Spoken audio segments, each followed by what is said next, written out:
If you ever want to know how your family really feels about you, wait until they think they're just being funny. It was a regular Tuesday. Nothing dramatic, just me sitting in my work van outside a duplex in Easton Heights, eating a lukewarm gas station sandwich between appointments. The air smelled like PVC glue and ambition. And then I saw it, a notification from the family chat group pop up on my phone. From Linda, Stepmom kiss mark. Shared a reel. The preview showed a smug finance bro in a tailored navy blue suit stepping out of a Porsche, dramatically side-eyeing a mechanic hunched under a car. The caption? Real men wear suits, not tools. Nail polish briefcase. Classic. I opened it just long enough to confirm the punchline. The video ended with the suited guy walking off while the mechanic spilled his toolbox, and the text. There's levels to this. My thumb hovered over the screen. Below the video? A big, bright. Liked by David. My dad. Of course. He didn't comment, didn't say anything out loud. Just that passive little thumbs-up reaction, like a digital shrug, not my joke, but I approve. No one tagged me. No one had to. I didn't respond. Didn't even send a upside-down face or LOL. Just locked my phone, tossed it on the passenger seat, and leaned back with a long, slow exhale. But in my head? Oh, I replied. With 1,000 comebacks. With a full emotional PowerPoint and a flamethrower. I imagined quoting my rates per hour, sending pictures of my full schedule, my tools lined up like trophies. I imagined sending a selfie next to the busted water heater I'd just fixed while wearing my "Not all heroes wear suits" hoodie. Instead, I sat in silence. Because I'd seen this movie before, and I knew how it ended. My name's Cole. I'm 27, and I own my own plumbing business. I didn't grow up dreaming of this life, but I built it with my own hands, wrench by wrench, job by job. I did trade school straight out of high school while my dad pushed my stepbrother, Sean, into finance. Said he had the brain for numbers. Said I had the muscles for labor.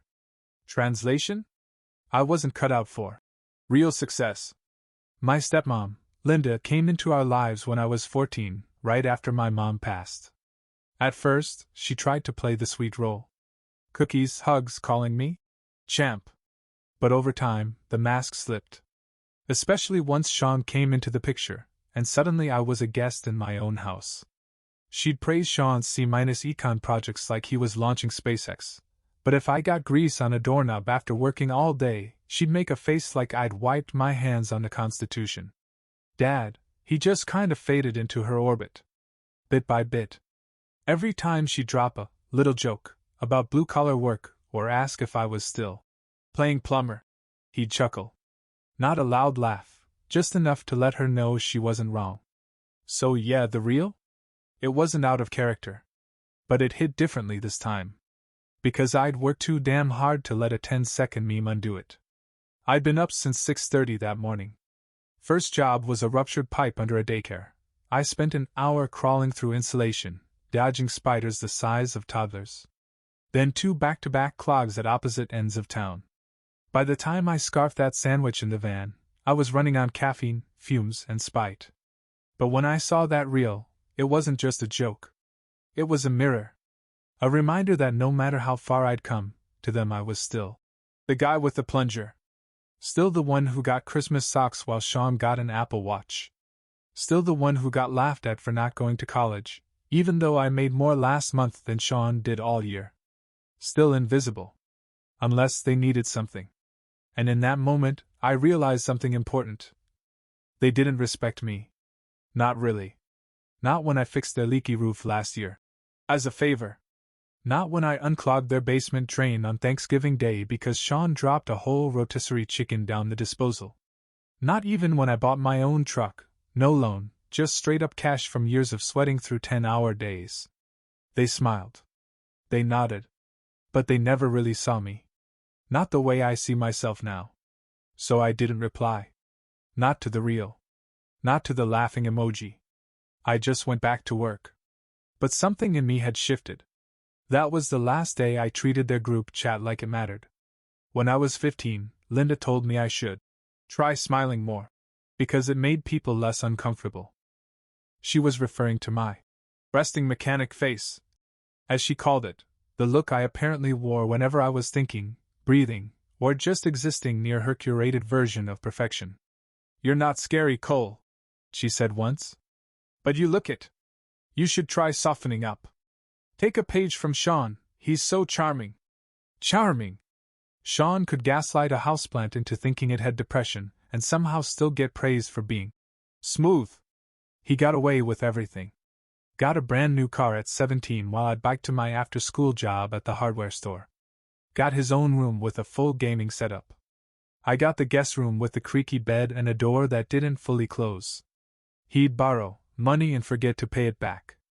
I'd forget to take out the trash once, and Linda would act like I'd set the house on fire. The year I graduated high school, I told my dad I wanted to go to trade school. His response?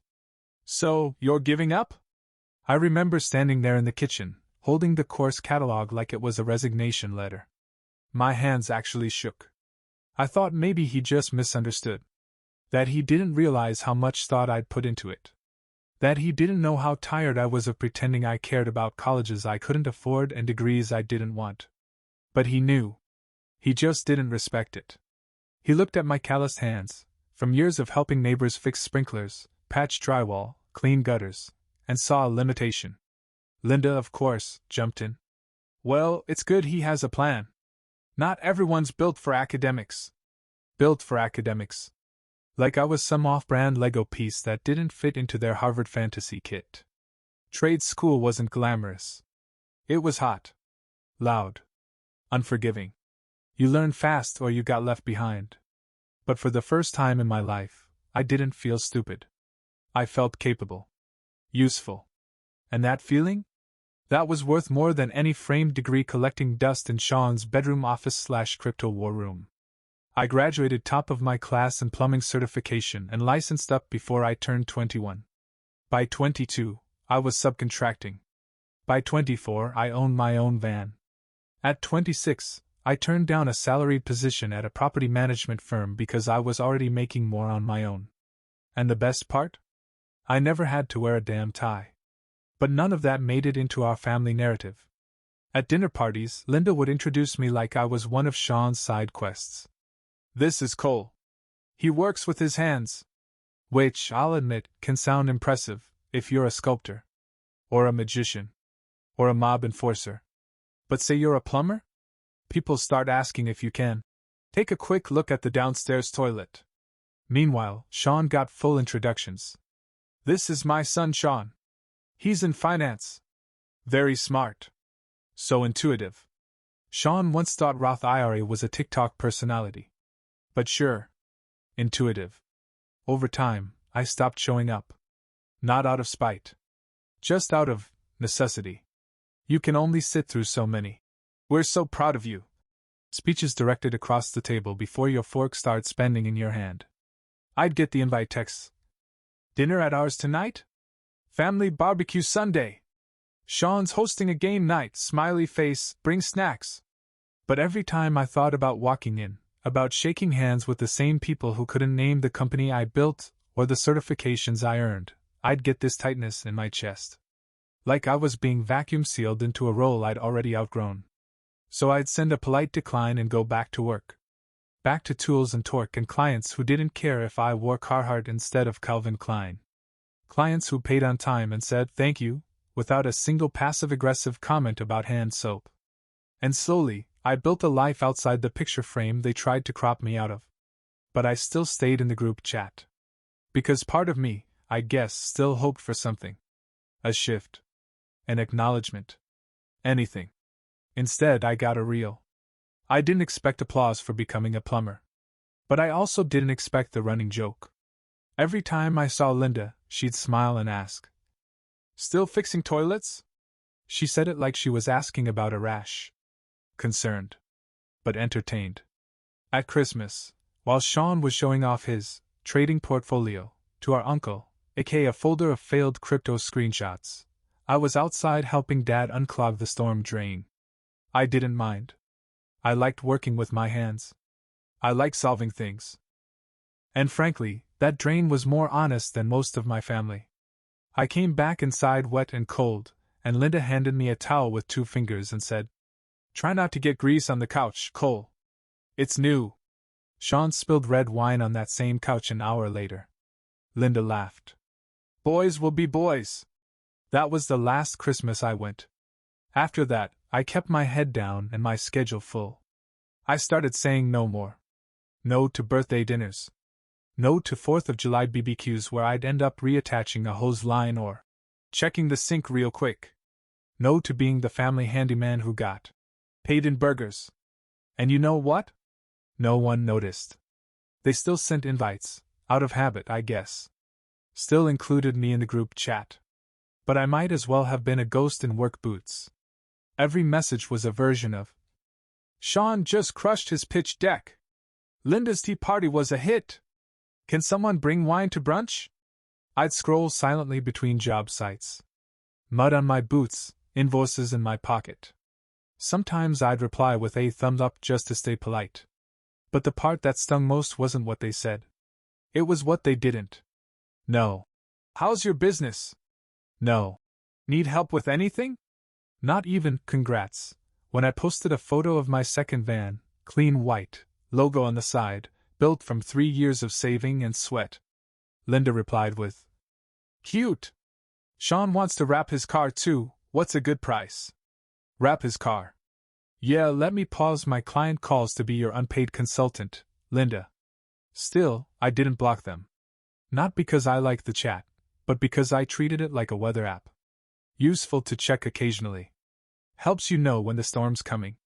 And that storm? It started brewing the moment I saw their names pop up together in my missed calls. At first, I figured it was a butt dial. Or maybe Sean needed another hookup for his friend's leaking faucet. You know, the usual last-minute scramble disguised as, "Can you help us out real quick?" But then came the second missed call. Then the third. Then a group text from Linda. "Hey Cole, slight emergency at the house, can we call you?" Slight emergency? My stomach tightened. Because in Linda speak, slight emergency translated to one of 2 things. A big problem they'd ignored until it exploded. A small problem she wanted fixed for free. But I didn't answer. Not out of malice. Out of habit. Because over time, I'd learned that my silence was the only language they even noticed. The first voicemail came in Friday afternoon. "Hi Cole. Hope you're well," Linda chirped. "We seem to have a tiny leak under the kitchen sink. Nothing urgent, just persistent. Give us a call when you get a minute." She said tiny leak, like it was something that would fix itself if you ignored it hard enough. I let the message sit. 3 hours later, another one. This time from my dad. "Hey son. Pipes under the kitchen are making noises. Might be a crack. Linda says it's manageable, but yeah, give us a ring?" Manageable. Translation? The house was already halfway to becoming Atlantis, and they were using salad bowls to catch the overflow. Still, I didn't respond. By Saturday morning, I had 9 missed calls. 2 from Dad. 3 from Linda. 1 from Sean, which, frankly, was shocking. I didn't even know he had my number. Maybe he found it scribbled in Linda's address book under "Useful in Crisis." And then came the group chat. "Dad, kitchen situation's escalating.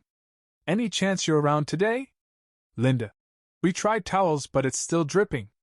Sean can't shut the water off." Sean. "Bro, it's bad. Pipes are hissing. Floor's soaked. SOS.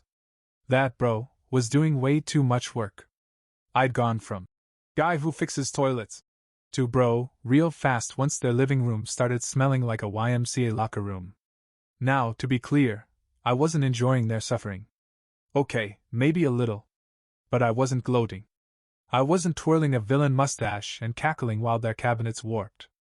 I was just letting it sit. Letting it breathe. Letting them feel, for maybe the first time, what it was like to need something from the person you kept treating like background noise. Saturday afternoon, I took my time. Took Bruno for a walk. Swept out the back of my van. Reorganized my toolbox, which honestly hadn't seen proper TLC in weeks. Then I grilled a sandwich, played some Miles Davis, and waited. I wasn't waiting for the leak to stop. I was waiting for the tone shift. And right on cue, around 4:37 p.m. It came in hot. Linda. Cole. Please. The water is everywhere now. We shut off the valve, but there's still dripping inside the wall. We're really in trouble. Then, 5 minutes later, a voice memo from Dad. He never sent voice memos. Cole. Look, I know there's been some distance. And I know you're busy. But we could really use your expertise right now. Please. Don't let this get worse. It was the closest thing to an apology I'd ever gotten from him. No. Sorry. Just desperation. I opened my notes app and typed out a formal quote. Weekend emergency rate, $180 per hour. Damage inspection, $220 flat. Pipe replacement, estimated $400. Wall tear out and rebuild estimate, pending site check. Travel surcharge, $50. Family discount, $0. 00. Total, to be determined. But not cheap. Then I scrolled back through our message history. Found the reel. The one Linda had sent, smug and emoji-filled. Real men wear suits, not tools. Nail polish briefcase. I reattached it to my reply, right below my quote. Then I wrote just one sentence. Still feel that way? And hit send. No sarcasm. No rant. Just numbers, and a reminder. I watched the message go through. Saw the double check marks turn blue. Then silence. Dead, glorious silence. I pulled into their driveway around noon on Sunday. Didn't rush. Didn't honk. Just backed the van up smooth and quiet, like a surgeon arriving for a scheduled transplant. The front yard looked the same as always, hedges trimmed, porch swept. Bless this home. Sign by the door, but the tension? You could feel it from the curb. Linda opened the door before I even knocked. She looked like she hadn't slept. Hair pinned up, makeup smudged, sweater tied around her waist like she was halfway to a meltdown at Trader Joe's. She gave me a nervous smile like I was a Yelp reviewer with her fate in my hands. Cole! Thank you for coming, she said. We really appreciate it. She stepped aside fast, like the water might chase her out of the house if she lingered. I stepped inside. It was worse than I expected. Buckets everywhere. Pots. Towels. A baking tray under the sink. Genius. The whole kitchen smelled like mildew and guilt. Water had pooled in the corner where the cabinet met the wall, warping the baseboard like a soggy playing card. Sean stood nearby, holding a flashlight like it was a magic wand he hadn't unlocked the spell for. Bro, he said. I think it's leaking from the inside. No kidding. I didn't respond. Just knelt down, opened the cabinet, and started assessing the damage. The silence in the room was almost respectful. Like I was officiating a funeral for their backsplash. I worked fast. Professional. Focused. No chit-chat. Didn't make eye contact with anyone until I had the pipe exposed and the source confirmed. A long horizontal split, probably caused by stress and years of pressure buildup. I'd warned Dad about this 2 years ago. He'd said, let's wait till it actually breaks. Well, check. Can it be fixed? Dad asked from the hallway. I didn't look up. Yes. And how long would that take? 2 hours. Maybe 3.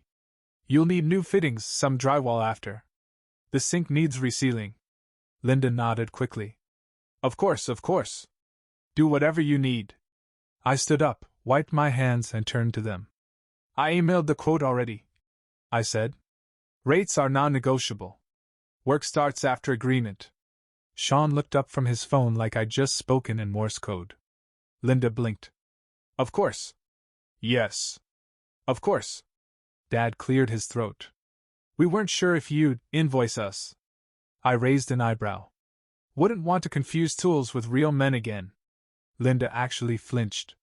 It wasn't angry. It wasn't loud. It was just a reminder. One they couldn't argue with. I got to work. Tubes out. Clamps on. Torch lit. My hands moved like they'd done this 1,000 times, because they had. No small talk. No catching up. Just the soft hiss of the torch, and the occasional clang of metal against tile. Linda stayed out of the room. Sean vanished completely. Dad lingered in the doorway for a while, then disappeared too. Good. I liked the quiet. Liked being able to do my job without commentary. Without Linda asking if I needed gloves, or Dad making small talk about how, back in his day, people fixed things themselves. They couldn't say a word now. Not while I worked. Not while they watched the one person they dismissed clean up the mess they created. By the time I finished, the leak was sealed, the pipe reinforced, and the kitchen no longer sounded like a leaky faucet in purgatory. I stood, stretched, and grabbed a towel to wipe my hands. Then I handed Dad the invoice. No speech. No apology required. Just paper and truth.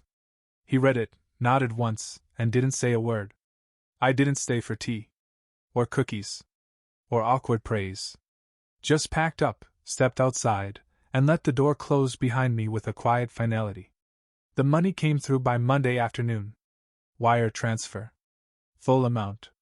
No delay, no questions. The payment memo just said, "Thank you?" I almost laughed. Not because it was funny. But because for once, they didn't try to negotiate, guilt trip, or toss in a passive-aggressive joke about family discounts. No emojis. No. "Bro, can we work something out?" Just the transaction, clean, quick, and quiet. It was the most respectful thing they'd ever done. Which, when you think about it, is kind of depressing. Wednesday morning, I got another message from Dad. "Thanks again for helping. Things could have gotten really bad. We owe you one." "No, you don't," I thought. "You already did. And you paid it. With interest." Then came Linda's text. "Hope there's no hard feelings."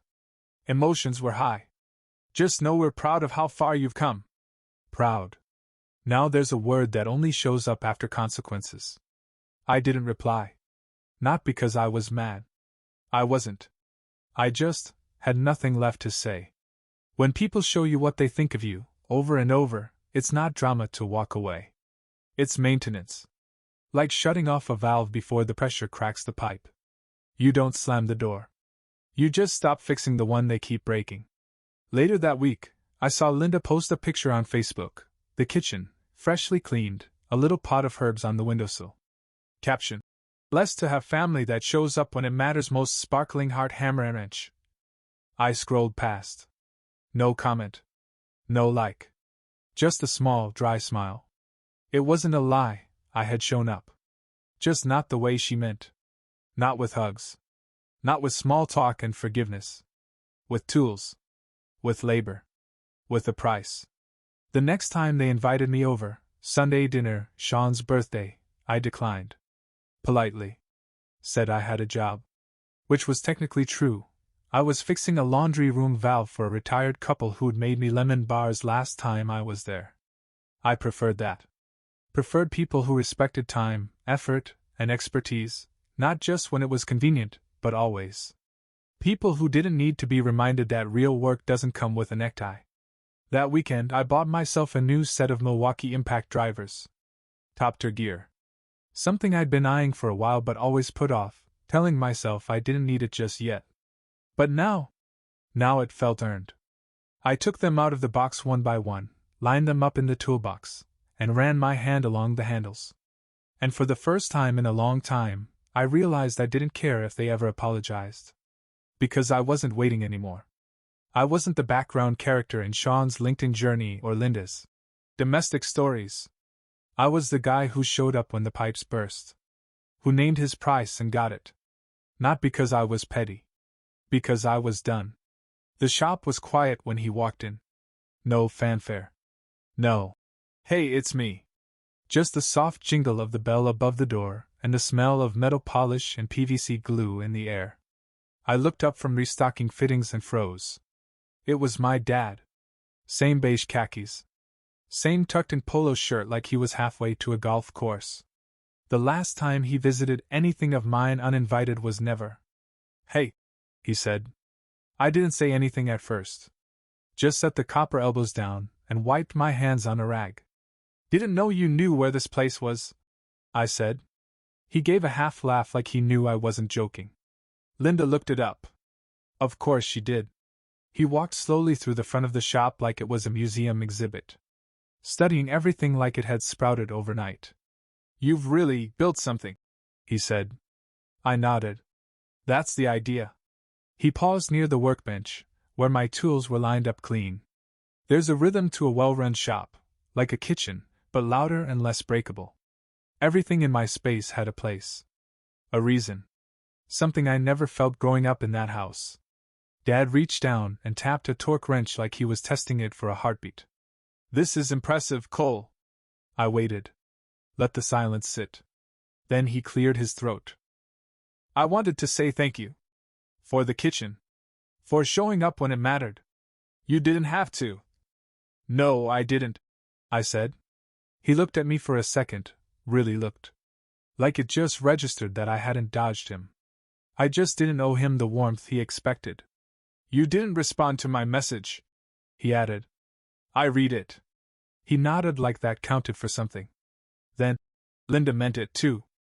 About being proud of you." I folded the rag slowly, laid it down. "Pride's easy once the job's done." He didn't argue. Just stood there awkwardly, like a man realizing the bridge burned years ago wasn't under construction anymore. "I guess I missed a lot," he finally said. "Yeah. I didn't know you were doing so well." "That's because you never asked?" That one stung him a little. I saw it in the twitch of his jaw. He looked like he wanted to keep talking, maybe even say sorry, but there was a wall between us now. Not built of hate. Just history. And he didn't have the tools to climb it. Before he left, he pulled something from his back pocket, the printed copy of the invoice. "You itemize everything," he said. "Very professional." I smirked. "Wouldn't want to confuse tools with suits again." He winced. I didn't say it cruelly. Just factually. Like a label on a drawer. He nodded again, then held the invoice out to me. I signed it. "Thought maybe you'd want a copy." I took it, more out of curiosity than anything. "Thanks. Take care of yourself, son." Then he left. Just like that. I stood there for a moment in the quiet hum of the shop. Not victorious. Not bitter. Just clean. Like something unspoken had been acknowledged, even if it wasn't repaired. I slid the signed invoice into a folder under my workbench, the one I kept for personal records. Old letters. Photos. One high school report card where I actually got a handwritten "Nice work" from a teacher. On the back of the invoice, I scribbled a sentence before I closed the folder. "Respect isn't optional. Neither is labor." Because for years, I'd given them both for free. And now? They finally understood the cost. A week later, I was back on a job site rerouting pipes in a townhome bathroom when I saw the group chat light up again. This time it wasn't a leak or a favor. It was a meme. Linda had sent another reel, some influencer in a hard hat making dumb faces about DIY disasters. Nothing too pointed, but I got the message. Old habits. I watched the typing bubble appear. Then disappear. Then reappear again. Then came a follow-up message. "Just kidding, grinning face with wet respect for the real pros out there. Like Cole." First time my name had ever appeared in that chat without being followed by a request or a sarcastic comment. I didn't reply. Didn't need to. I wasn't angry anymore, not even annoyed. But I wasn't going back either. I'd learned something valuable in all this. Not just about pipes. Or invoices. Or how long a person can stretch a towel across a leaking cabinet before they snap. I'd learned that respect isn't a perk you earn from family. It's a baseline. And when people drop below it, on purpose, over and over, you stop fixing it. You don't block them. You don't drag them. You just remove yourself from the repair list. I closed the group chat that night and muted it indefinitely. Not in anger. In peace. Then I took a picture of the new work van I just bought, my second, parked outside my shop with the logo freshly wrapped. Easton Pipeworks, built with pride. I posted it to my business page with a short caption. No suits. Just solutions. 10 minutes later, my phone pinged. A comment from someone I didn't know. "Hey, I think you did my aunt's kitchen last year. She still talks about you. Mind if I DM for a quote?" I smiled. Not because I needed the validation, but because it reminded me where I belong. In my own story. On my own terms. With my hands, my craft, and no need for suits, approval, or group chat applause. Just the work. And that was enough.